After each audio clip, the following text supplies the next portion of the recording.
नमस्कार दोस्तों, applied study channel में आप सभी का स्वागत है। आज हम लोग सीज़न 2020 सीरीज़ में ऑब्जेक्टिव क्वेश्चंस की जगह थोड़े सब्जेक्टिव क्वेश्चंस लेकर आए हैं, जो कि थ्योरेटिकल क्वेश्चंस बनाने में उस थोड़े थ्योरेटिकल क्वेश्चंस फ्रेम होते हैं। और ये जेई एग्ज़ाम्स के लिए, चाहे आप RRB JE, SSC JE, UP PCL JE, चाहे अदर स्टेट के जेई एग्ज़ाम्स की जो भी एस्पिरेंट्स तैयारी कर रहे हैं, उनके लिए ये बहुत ही अच्छे क्वेश्चंस हैं। यहाँ से आपको डायरेक्ट क्वेश्चंस फ्रेम होंगे और एग्ज़ाम्स में आपको दिखेंगे डायरेक्ट। चलिए, तो हम लोग पहले क्वेश्चन की तरफ चलते हैं। और एक बात बताना चाहता हूँ कि पैरेलल में हम लोग थ्योरी क्लासेस भी चला रहे हैं और सीज़न 2020 में क्वेश्चंस प्रैक्टिस करवाए जा रहे हैं। आप दोनों को साथ साथ देखें और हमारे थ्योरी क्वेश्चन से, आप थ्योरी वाले क्लासेस से आप नोट्स भी बना सकते हैं। और अगर हमारा ये इनिशिएटिव जो है ऑनलाइन क्लासेस के लिए, फ्री एजुकेशन क्लासेस के लिए, आपको अच्छा लगे तो हमारे चैनल को लाइक, शेयर एंड सब्सक्राइब जरूर करें। चलिए, क्वेश्चन नंबर 1 की तरफ चलते हैं। क्वेश्चन नंबर 1 क्या कह रहा है कि metallic sphere is charge negatively, will its mass increase, decrease और रिमेन द सेम। मतलब क्या कह रहा है कि कोई मेटेलिक स्फीयर है, उसको आपने नेगेटिवली चार्ज कर दिया, मतलब आपने उसके ऊपर एक इलेक्ट्रॉन ऐड कर दिया। तो इलेक्ट्रॉन का कुछ तो मास होता ही है, 1 जो भी मास होता है इसकी 9.1 × 10⁻³ kg, जो भी इलेक्ट्रॉन की मास होती है वो आपने मास इस पर ऐड कर दिया। तो अगर कुछ भी मास आप ऐड कर दिए तो इसका मतलब क्या होगा, इंक्रीज़ कर जाएगा, तो मास इंक्रीज़ कर जाएगा। ठीक है, वही लिखा हुआ है। चलिए, क्वेश्चन नंबर 2 की तरफ चलते हैं। क्वेश्चन नंबर 2 क्या कह रहा है कि electrostatic experiments can not be conducted successfully on humid days, explain. मतलब कोई इलेक्ट्रोस्टैटिक मतलब स्टैटिक चार्जेस का एक्सपेरिमेंट जो है वो ह्यूमिड डेज में, जहाँ मॉइस्चर होते हैं, उसमें नहीं किया जा सकता है, सक्सेसफुली नहीं हो पाता है। ऐसा क्यों? ऐसा इसलिए क्योंकि जो ह्यूमिड डेज होते हैं ना, मॉइस्चर की वजह से कंडक्टिंग हो जाता है। तो जब आप इलेक्ट्रोस्टैटिक एक्सपेरिमेंट किसी भी apparatus पे परफॉर्म करेंगे तो उससे चार्जेस क्या होते हैं, जैसे ये apparatus है, उससे चार्जेस एयर में लीक होने लगेंगे, यहाँ लीक होने लगेंगे, तो ये एक्सपेरिमेंट सही से नहीं हो पाएगा। तो ऐसा इसलिए क्योंकि ह्यूमिड एयर ना कंडक्टिंग होता है। ये आपका क्वेश्चन है, जो ह्यूमिड एयर है वो कंडक्टर है कि इंसुलेटर है। तो वो, क्योंकि आप देखेंगे कैपेसिटेंस में आप air as a dielectric use करते हो, एक इंसुलेटिंग मीडियम होता है, लेकिन वही अगर ह्यूमिड एयर है तो वो कंडक्टिंग हो जाता है। ठीक है, तो ये इंपॉर्टेंट कॉन्सेप्ट है। ऐसे ही थ्योरी से क्वेश्चंस निकाले जाते हैं क्वेश्चन फ्रेम करने के लिए आपके एग्जाम्स में। तो इसलिए इलेक्ट्रोस्टैटिक एक्सपेरिमेंट को ह्यूमिड डेज में करना सक्सेसफुल नहीं होता है। चलिए, क्वेश्चन नंबर 3 की तरफ चलते हैं। क्वेश्चन नंबर 3 क्या कह रहा है कि 2 similar charge pith balls are suspended from a point, the balls repel each other, if a mica sheet is introduced between them, what will the effect on position of the balls. तो आपने similar charges ball रखा, इनके बीच में repulsion हो रहा है, आप एक माइका सेट ले आए। तो क्योंकि फोर्स का इक्वेशन क्या होता है, फोर्स का इक्वेशन क्या होता है, K Q1 Q2 अपन दोनों के बीच का जो डिस्टेंस d², K की वैल्यू क्या होती है 1/4πε0ε r। ठीक है, यहाँ तक क्लियर। तो जब आप माइका इंट्रोड्यूस करेंगे तो माइका की जो ε r होती है वो 6 होती है। ठीक है, क्योंकि ये ज़्यादा होती है, ये देखिए फॉर्मूला में, क्योंकि ये ज़्यादा होती है तो फोर्स की वैल्यू क्या हो जाएगी, कम हो जाएगी। ठीक है, तो होगा क्या कि जो रिपल्सन फोर्सेस हैं वो कम हो जाएंगे। पहले रिपल्सन ज़्यादा होता था, अब आपने ε r बढ़ा दी तो रिपल्सन फोर्सेस कम हो जाएंगे, तो बॉल क्या होंगे, नज़दीक आने लगेंगे। तो वही कह रहा है, what will the effect on position of the ball, तो रिपल्सन। ऐसे क्वेश्चन फ्रेम हो जाएंगे। ये स्टेटमेंट दे देगा कि माइका आपने इंट्रोड्यूस कर दिया, अब आप बताइए क्या इफेक्ट होगा। पहला हो जाएगा अट्रैक्शन, रिपल्सन, नो इफेक्ट, ऐसे करके आ जाएगा नन ऑफ दिस। ठीक है, तो ये क्या हो जाएगा, रिपल्सिव फोर्स कम हो जाएंगे तो बॉल्स नज़दीक आ जाएंगे, क्योंकि अब रिपल्सन नहीं है, कम हो गया रिपल्सन। चलिए, क्वेश्चन नंबर 4 की तरफ चलते हैं। क्वेश्चन नंबर 4 क्या कह रहा है कि what do understand by point charge.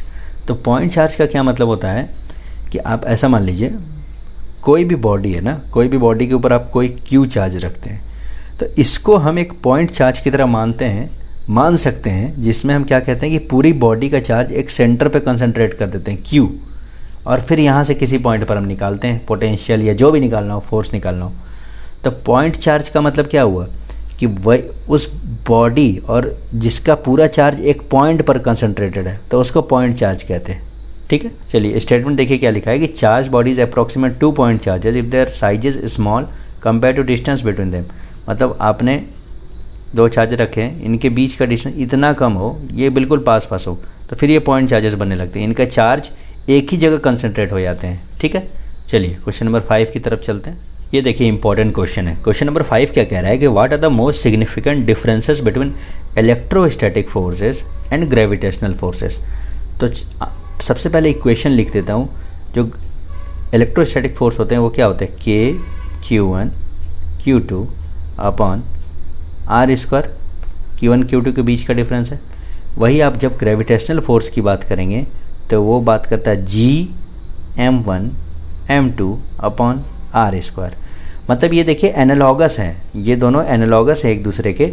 यहाँ पर कांस्टेंट K है, यहाँ पर कांस्टेंट G है। यहाँ चार्जेस के बीच लिया जाता है, यहाँ मास, दो मास के बीच लिया जाता है, बाकी डिस्टेंस सेम है। ठीक है, तो चलिए अब इनके बीच हम पहले डिफरेंस देखेंगे, फिर सिमिलरिटी भी देखेंगे। तो देखिए यहाँ क्या क्या डिफरेंसेस होते हैं। सबसे पहला कि ग्रेविटेशनल फोर्स हमेशा अट्रैक्टिव होता है, इसको आप याद रखिए। ये स्टेटमेंट बेस्ड क्वेश्चंस आते हैं आपके एग्जाम्स में, डायरेक्ट ये क्वेश्चंस आ जाता है, 4 ऑप्शन दिया रहेगा, आपको सेलेक्ट करना है। तो ग्रेविटेशनल फोर्सेस हमेशा अट्रैक्टिव होते हैं, क्योंकि कोई भी किसी भी चीज़ को आप ऊपर फेंकिए वो नीचे की तरफ ही टेंडेंसी रखता है, ठीक है, आने का। लेकिन इलेक्ट्रोस्टैटिक फोर्स क्या होते हैं, अट्रैक्टिव या रिपल्सिव, डिपेंड कि कैसा चार्ज है। प्लस माइनस है तो अट्रैक्शन, माइनस माइनस है रिपल्सन, प्लस प्लस है रिपल्सन। ठीक है, तो ग्रेविटेशनल फोर्सेस ऑलवेज अट्रैक्टिव होते हैं, लेकिन इलेक्ट्रोस्टैटिक फोर्स कैसे होते हैं, अट्रैक्टिव और रिपल्सिव। जैसा साइन होगा चार्ज का वैसा इलेक्ट्रोस्टैटिक फोर्स बिहेव करेगा। अब आप देखिए, जो ग्रेविटेशनल कांस्टेंट जी अभी हम लोग फॉर्मूला में देखे थे, वो इंडिपेंडेंट होती है नेचर ऑफ मीडियम से। मतलब उसे कोई मतलब नहीं होता है कि चाहे मीडियम एयर है, वैक्यूम है, वाटर है, उसे कोई मतलब नहीं है। लेकिन ऐसा इलेक्ट्रिक कांस्टेंट के फील्ड में नहीं होता है, क्योंकि इलेक्ट्रिक कांस्टेंट में एक चीज़ होती है एप्सिलॉन नॉट एप्सिलॉन आर। तो एप्सिलॉन आर वेरी करती है, एप्सिलॉन आर वेरी करती है मीडियम टू मीडियम। ठीक है, तो जी जो है वो हर मीडियम में कांस्टेंट है, लेकिन के ऐसा नहीं है, के मीडियम टू मीडियम चेंज करता है। ठीक है, तो ये दूसरा डिफरेंस हो गया। तीसरा डिफरेंस क्या हो गया, जो इलेक्ट्रोस्टैटिक फोर्सेस होते हैं ना, बहुत लार्ज होते हैं ग्रेविटेशनल फोर्स के मुकाबले। ठीक है, वो एग्जांपल से आप देख लीजिए कि जो electrostatic force between an electron and proton is about 10⁻39 times stronger than the gravitational force between them. ठीक है, ये जब आप कैलकुलेशन करेंगे तो आएगा, क्योंकि जो ग्रेविटेशनल फोर्स होती है वो जी की वैल्यू और मास, तो मास तो इलेक्ट्रॉन की बहुत कम होती है। ठीक है, मास कैसे होती है 10⁻31 पे। और लेकिन जब चार्ज की बात करेंगे के Q1 Q2 upon r square, तो चार्ज की 10⁻19 के होती है। तो यहीं पे बहुत बड़ा डिफरेंस आ गया है। ठीक है, यहीं पर ये बहुत बड़ा दिख रहा है इससे।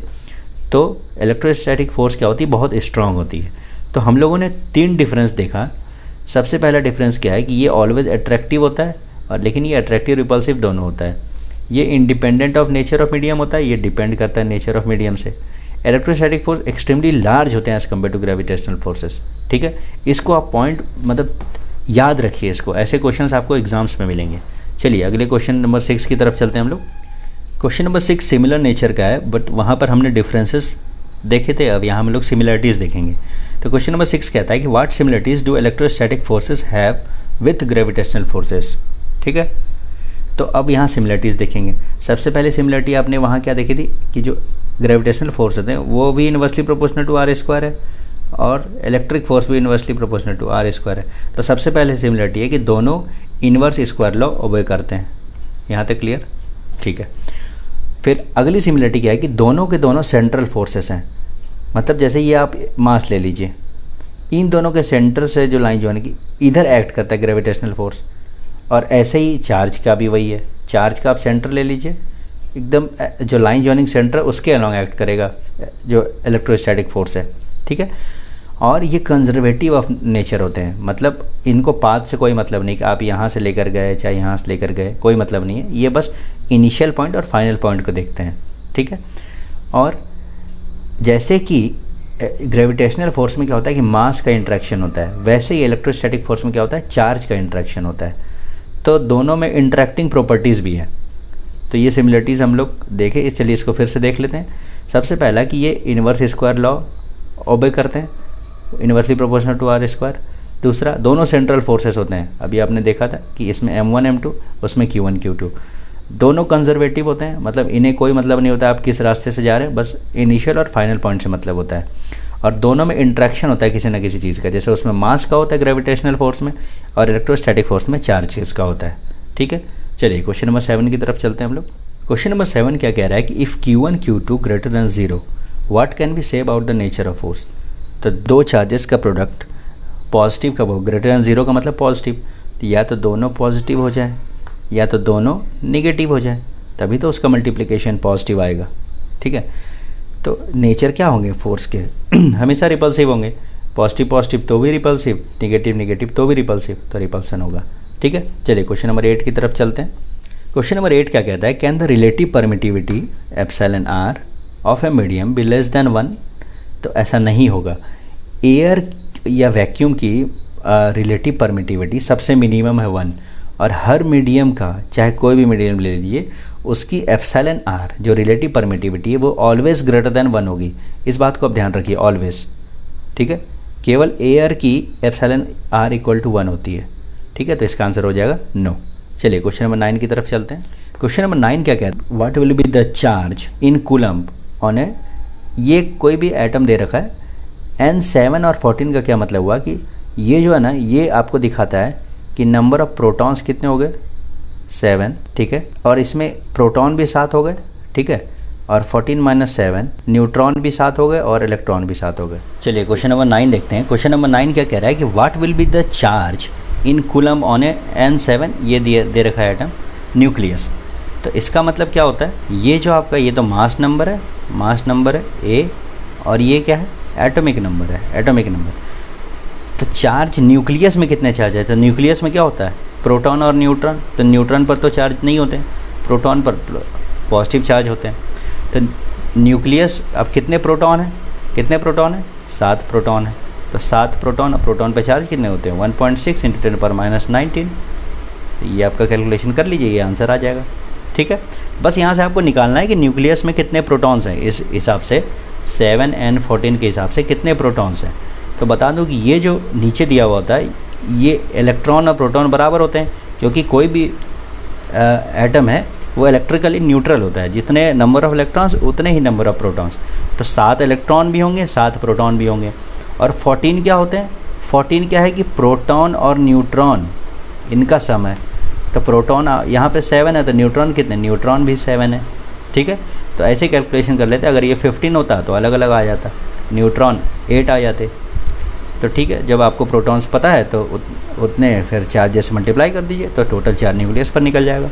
चलिए क्वेश्चन नंबर 10 की तरफ चलते हैं। देखिए क्वेश्चन नंबर 10 क्या कह रहा है कि 2 आइडेंटिकल स्फीयर आपने रखा, दोनों के मास सेम है m। आपने क्या किया, एक को पॉजिटिव चार्ज दिया और एक को इक्वल नेगेटिव चार्ज दिया। तो किसी को पॉजिटिव चार्ज आपने दिया, किसी को नेगेटिव चार्ज दिया। तो पॉजिटिव चार्ज तो आप ऐसे दे नहीं सकते। पॉजिटिव चार्ज देने का क्या मतलब होता है, आपने बाहर से एक इलेक्ट्रॉन जो है वो निकाल के यहाँ आप ले आए। तो चूँकि आप यहाँ से इलेक्ट्रॉन लेकर आ गए, तो यहाँ पर वेट कम हो गया, मास कम हो गया, और आपने इलेक्ट्रॉन यहाँ ऐड कर दिया तो मास एक यहाँ बढ़ गया। तो जो निगेटिवली चार्ज है तो उसका मास बढ़ जाएगा, क्योंकि इलेक्ट्रॉन का एक स्लाइट मास तो होता ही है, 10⁻31 kg में ही हो, लेकिन कुछ तो मास होता ही। तो थोड़ा सा एटॉमिक लेवल पर डिफरेंस आ जाएगा। तो जो निगेटिव चार्ज है उसकी मास ज़्यादा हो जाएगी। ठीक है, तो भाई लिखा है mass of negatively charge sphere will be more than that of positively charge sphere, क्योंकि आपने एक इलेक्ट्रॉन यहाँ से निकाल के यहाँ भेज दिया। प्लस का ये मतलब नहीं है कि आपने एक प्रोटॉन ला कर दे दिया। आप प्रोटॉन न्यूक्लियस से नहीं निकाल सकते हैं, आप केवल फ्री इलेक्ट्रॉन्स को निकाल सकते हैं जो वैलेंस बैंड में घूम रहे होते हैं। तो आपने एक इलेक्ट्रॉन यहाँ निकाला, इसलिए यहाँ पॉजिटिव चार्ज डेवलप हो गया। ऐसा कभी मत सोचिए कि आपने प्रोटॉन निकाल कर इधर से उधर ट्रांसफ़र कर दिया। ठीक है, चलिए क्वेश्चन नंबर 11 की तरफ चलते हैं। क्वेश्चन नंबर 11 क्या कह रहा है कि any conducting object connected to earth is said to be grounded. Explain करिए। मतलब किसी भी ऑब्जेक्ट को आप अर्थ से कनेक्ट कर देते हैं, इलेक्ट्रिकल ऑब्जेक्ट की बात कर रहा है, तो उसको आप कहते हैं कि ये ग्राउंडेड हो चुका है।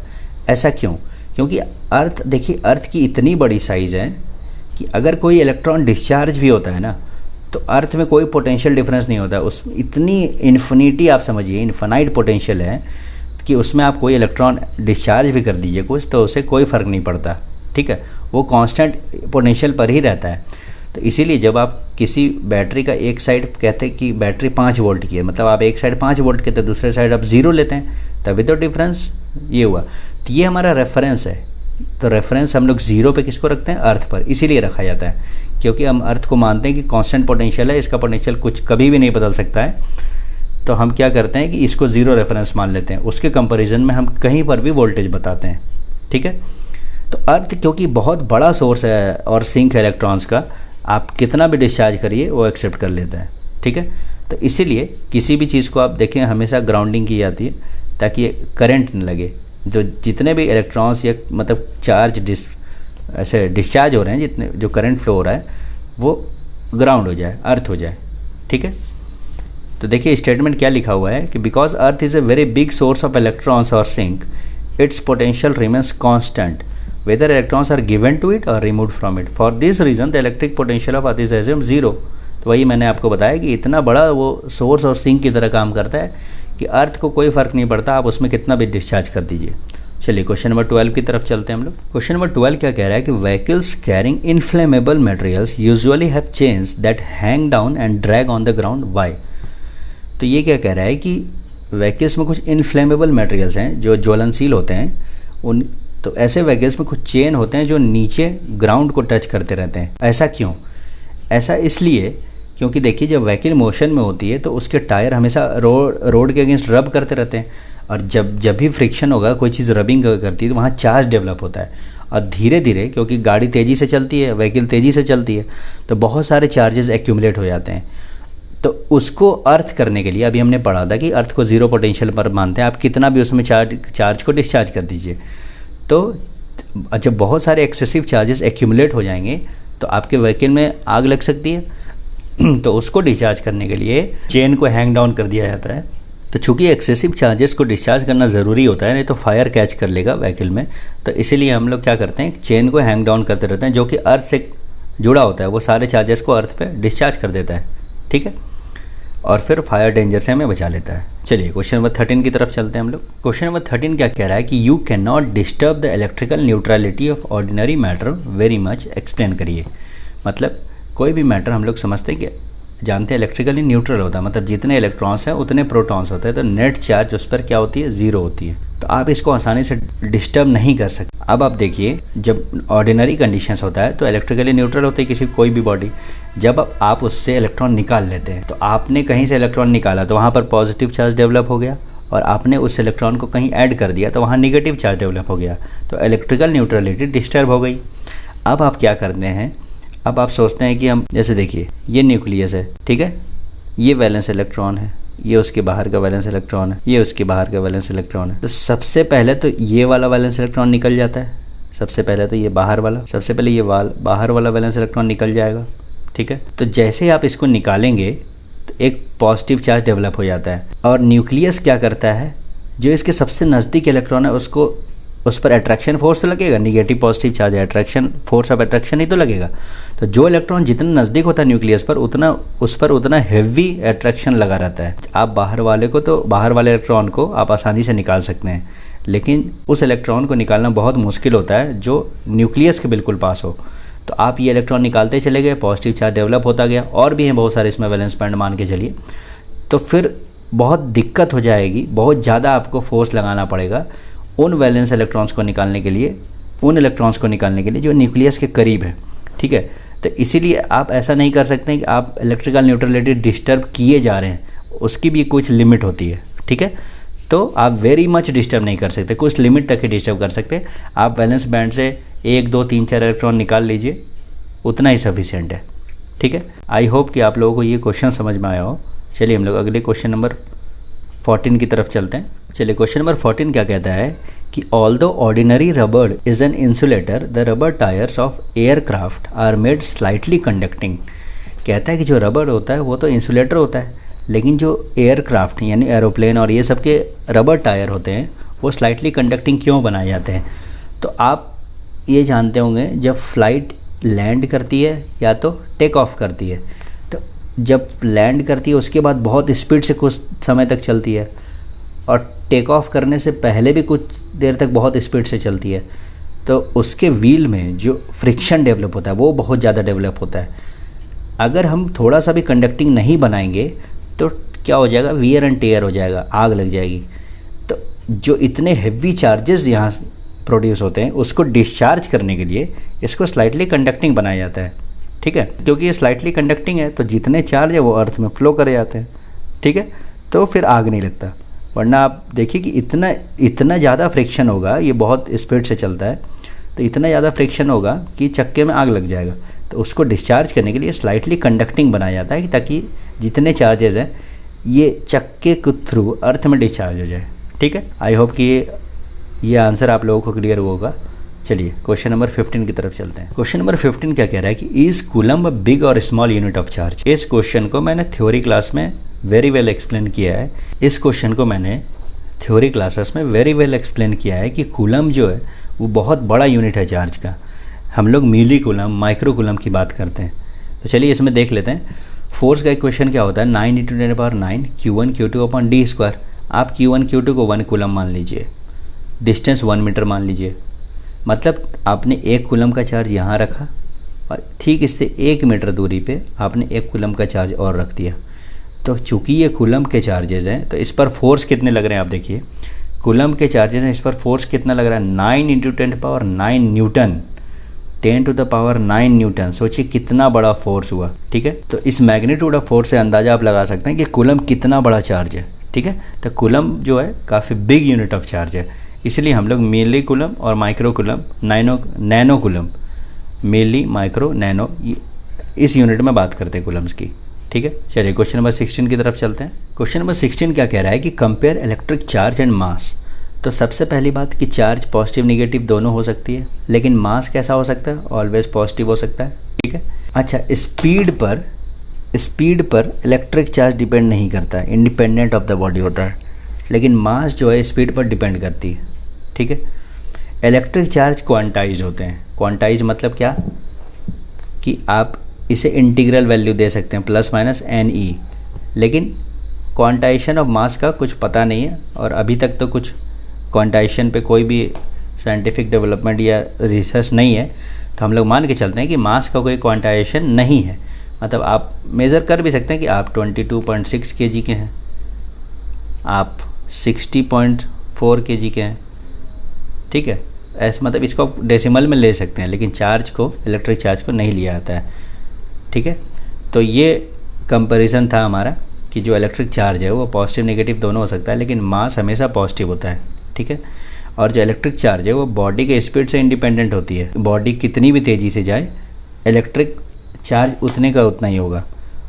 लेकिन मास क्या होती है, आप मोमेंटम देखते होंगे, जब मोमेंटम बहुत ज़्यादा प्रोड्यूस होता है, जब हाई वेलोसिटी से कोई बॉडी जा रही है तो जिसका मास ज़्यादा होगा वो मोमेंटम भी बहुत अच्छा देगा। और इलेक्ट्रिक चार्ज, थर्ड देखिए, इलेक्ट्रिक चार्ज क्वांटाइज होते हैं लेकिन मास क्वांटाइज नहीं होता है। चलिए क्वेश्चन नंबर 17 की तरफ चलते हैं। देखिए क्वेश्चन नंबर 17 क्या कह रहा है कि when you run through hair it attracts, when you run a comb, किसी कंघी को आप बाल में ऐसे रन करते हैं फिर वो बिट्स ऑफ पेपर को अट्रैक्ट कर लेता है। तो क्यों करता है, what would you expect if the hair is wet, अगर या तो बाल भीगा हो या तो रेनी डे हो। तो आप समझिए कि जब आप कॉम को अपने बाल में रब करते हैं तो वो एक फ्रिक्शन डेवलप कर लेता है। कंडीशन ये है कि आपका बाल और कॉम दोनों ड्राई होना चाहिए। ठीक है, तो वो एक फ्रिक्शन डेवलप कर लेगा। जब आप कॉम को हेयर में रब करेंगे तो फ्रिक्शन की वजह से चार्ज हो जाएगा और चार्ज की वजह से वो पेपर को अट्रैक्ट करता है। ठीक है, लेकिन अगर आप हेयर वेट है, बाल भीगा हुआ है, तो जब भीगा हुआ बाल है तो फ्रिक्शन तो कम हो जाएगा, तो फ्रिक्शन कम हो जाएगा तो फिर अट्रैक्शन बहुत कम होगा, क्योंकि फ्रिक्शन जब ज़्यादा था तो चार्ज हो गया, जब फ्रिक्शन बहुत कम है तो चार्ज भी बहुत कम होगा, तो फिर अट्रैक्ट भी बहुत कम करेगा, ग्रेटली रिड्यूस हो जाएगा। ठीक है, और एक बात कि अगर रेनी डे है तो सेम चीज़ होगा, same cheese, the same is true if it is a rainy day, क्योंकि जब ह्यूमिडिटी ज़्यादा होगी तो हेयर आपके परफेक्टली ड्राई रहेंगे नहीं, जब ड्राई नहीं रहेंगे तो फ्रिक्शन कम होगा, फ्रिक्शन कम होने से चार्ज कम होगा, चार्ज कम होगा तो अट्रैक्शन कम होगा। ठीक है, तो कंडीशन यही है कि आपके हेयर और कॉम दोनों ड्राई होने चाहिए, तब बिट्स ऑफ पेपर को अच्छे से अट्रैक्ट करता है कॉम। ठीक है, चलिए क्वेश्चन नंबर 18 की तरफ चलते हैं। नेक्स्ट क्वेश्चन नंबर 18 देखते हैं। क्वेश्चन नंबर 18 क्या कह रहा है कि electric potential at a point is 10 volt, what do you mean by it. मतलब किसी पॉइंट पर 10 वोल्ट है, उसका क्या मतलब हुआ। तो उसका ये मतलब हुआ कि कोई आप यूनिट पॉजिटिव चार्ज को इन्फिनिटी से किसी पॉइंट पर लेकर आए, तो अगर आपको 10 जूल का काम करना पड़ा, 10 जूल आपने वर्क किया, तो वही जब पोटेंशियल के टर्म में 10 वोल्ट कहलाएगा। ठीक है, और अगर वही आपने 2 कूलम्ब किया, क्योंकि आपने वर्क डन किया, वो पोटेंशियल एनर्जी में कन्वर्ट हो जाता है, तो 10 joule of potential energy store रहेगा। अगर आपने 2 कूलम्ब पे किया तो 20 जूल स्टोर रहेगा। तो potential energy per unit charge जो है वही इलेक्ट्रिक पोटेंशियल होती है। आप देखे होंगे वर्क डन क्या होता है, QV, V क्या है, पोटेंशियल ही तो है, ये चार्ज है, ये वर्क डन है, जो वर्क डन है वही पोटेंशियल एनर्जी में स्टोर रहेगा। तो जब आप U/Q करेंगे मतलब potential energy per unit charge, यही तो आपका वोल्ट होगा, पोटेंशियल होगा। तो 10 वोल्ट का क्या मतलब हुआ, इसकी वैल्यू अगर 10 है तो इसका मतलब क्या हुआ कि आपने 1 यूनिट चार्ज को इन्फिनिटी से किसी पॉइंट पर लाने के लिए 10 जूल का काम आपने किया है। ठीक है, चलिए क्वेश्चन नंबर 19 की तरफ चलते हैं। पिछले क्वेश्चन में हमने देखा था किसी एक पॉइंट का पोटेंशियल, फिर उसका क्या मतलब, जैसे किसी पॉइंट पर पोटेंशियल 10 वोल्ट है तो उसका क्या मतलब हुआ।